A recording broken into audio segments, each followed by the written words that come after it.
വിളിക്കാനുള്ളവരെയൊക്കെ കല്യാണം വിളിച്ചു കഴിഞ്ഞോ? അടുപ്പമുള്ളവരൊക്കെ വിളിക്കാൻ നോക്കിയാ ഒരുപാട് പേരാവും. അത് വേണ്ട. വേണ്ടപ്പെട്ടവർക്കൊക്കെ ഞാൻ ഇൻവിറ്റേഷൻ അയച്ചിട്ടുണ്ട്. വല്യമ്മാവനും അടുത്തുള്ള ബന്ധുക്കൾക്കും കുറി നേരിട്ട് കൊണ്ടുപോയി കൊടുക്കണം. ഞാൻ പോണോ? എനിക്ക് അവരുമായിട്ടൊക്കെ അടുപ്പം കുറവല്ലേ. നീ പോവണ്ട, ഞാൻ പോയി പറഞ്ഞോളാം. എല്ലാരും വിളിച്ചിട്ട് എന്താ കാര്യം? ചുമ്മാ ഒരുങ്ങിക്കെട്ടി വന്നിട്ട് സദ്യക്ക് വരെ കുറ്റം പറഞ്ഞിട്ടങ്ങ് പോവും. അതേത് ചടങ്ങ് നടത്തിയാലും കാണും കുറ്റം പറയാൻ കുറെ പേര്. എന്നുവെച്ച് ആൾക്കാരെ വിളിക്കാതിരിക്കാൻ പറ്റില്ലല്ലോ.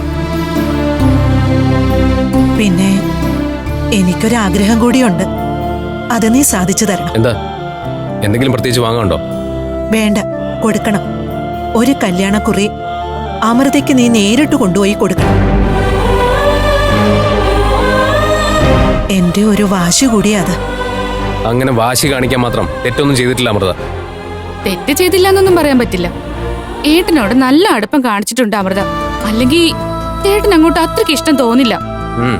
അടുപ്പം കാണിച്ചിട്ടുണ്ട്, പക്ഷെ ഞാനത് തെറ്റിദ്ധരിച്ചാന്ന് പറഞ്ഞില്ലേ. പിന്നെ നീ അതെന്നെ പറഞ്ഞോണ്ടിരുന്ന. എന്തായാലും എനിക്കൊരു ഇഷ്ടക്കുറവ് അവളോടുണ്ട്.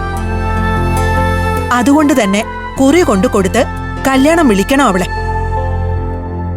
അവളുടെ പേരിന്റെ സ്ഥാനത്ത് മറ്റൊരു പെണ്ണിന്റെ പേര് കാണുമ്പോ അസൂയ തോന്നണോ അവക്ക്?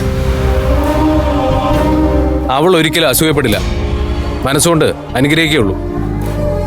അത് നിന്റെ തോന്നല. പെണ്ണിന്റെ മനസ്സ് നിനക്കറിയില്ല. തനിക്ക് കിട്ടാത്ത സ്നേഹം മറ്റൊരാൾക്ക് കിട്ടുമ്പോ നേരിയ അസൂയെങ്കിലും തോന്നും ഏതൊരു പെണ്ണിനും. ഈ കൂട്ടത്തിൽപ്പെടുന്ന പെണ്ണല്ല അമൃതയെന്നാണ് ഞാൻ പറഞ്ഞു വന്നത്. കാര്യം അറിയാതെ എന്തെങ്കിലും പറയും. എന്തായാലും എന്റെ വാശി ജയിച്ചു എന്ന് നീ പഞ്ചരത്നത്തിൽ കുറിയും കൊണ്ട് ചെല്ലുമ്പോ അറിഞ്ഞോളൂ. നമ്മുടെ കരയോഗത്തിന്റെ കല്യാണ മണ്ഡപം ബുക്ക് ചെയ്തിട്ടുണ്ട്. അതാവുമ്പോഴേ നമുക്ക് ചില ആനുകൂല്യങ്ങളൊക്കെ ഉണ്ട്. എന്നുവെച്ച് സൗകര്യങ്ങൾക്ക് കുറവൊന്നുമില്ല. 100-500 ആളുകൾക്കിരിക്കാവുന്ന ഓഡിറ്റോറിയ. അവിടെ തന്നെ താഴത്തെ നിലയിൽ സദ്യക്കുള്ള സൗകര്യമുണ്ട്. ഞാൻ കല്യാണ മണ്ഡപത്തിന്റെ അഡ്രസ്സ് നിനക്ക് തരാം. മുഹൂർത്തം വെച്ചേ നീ ഒരു കല്യാണക്കുറി എഴുതി അങ്ങോട്ട് തയ്യാറാക്കും. രാവിലെ തന്നെ കുറിയടിക്കാനുള്ളതാണേ. ദേ, എല്ലാത്തിനും സമയം വളരെ കുറച്ചേ ഉള്ളൂ. അതെ, കല്യാണത്തിനുള്ള ഓഡിറ്റോറിയം ബുക്ക് ചെയ്തോ? അതല്ലേ ഇപ്പൊ പച്ചമലയാളത്തിൽ പറഞ്ഞേ. എത്ര രൂപയായി? കാശ് മുഴുവനും കൊടുത്തില്ല, അഡ്വാൻസ് ഒരു 10,000 കൊടുത്തു. ആകെ എത്ര രൂപ? മണ്ഡപത്തിന് മാത്രം 50,000 രൂപ, സദ്യക്ക് വേറെ. എന്നാ ഇനി കാശ് കൊടുക്കണ്ട. കൊടുത്ത 10,000 രൂപ ഒരു സൗജന്യമായിട്ട് ഇരുന്നോട്ടെ. നീ എന്തോ പറഞ്ഞു വരുന്നേ? മനസ്സിലാവാത്തതാണോ അതോ മനസ്സിലായില്ലെന്ന് ഭാവിക്കുന്നതാണോ? ഏയ്, നീ പറയാൻ എനിക്ക് എങ്ങനെ മനസ്സിലാവും? നാട്ടു നടപ്പാ ഞാൻ പറഞ്ഞത്. കല്യാണം കഴിഞ്ഞുള്ള റിസപ്ഷൻ നമ്മൾ നടത്തും. ഓഡിറ്റോറിയത്തിന്റെ പണവും സദ്യയുടെ പണവും മുടക്കേണ്ടതേ പെണ്ണ് വീട്ടുകാരാ.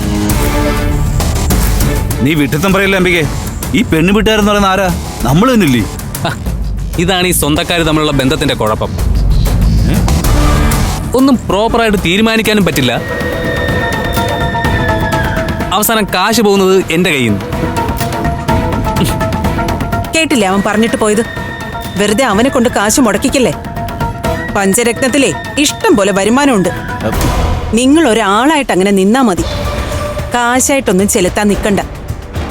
അമ്മാവന്റെ കടമയും കടപ്പാടും ഒക്കെ ഒരു ദക്ഷിണ വാങ്ങിച്ചങ്ങ് തീർത്താ മതി.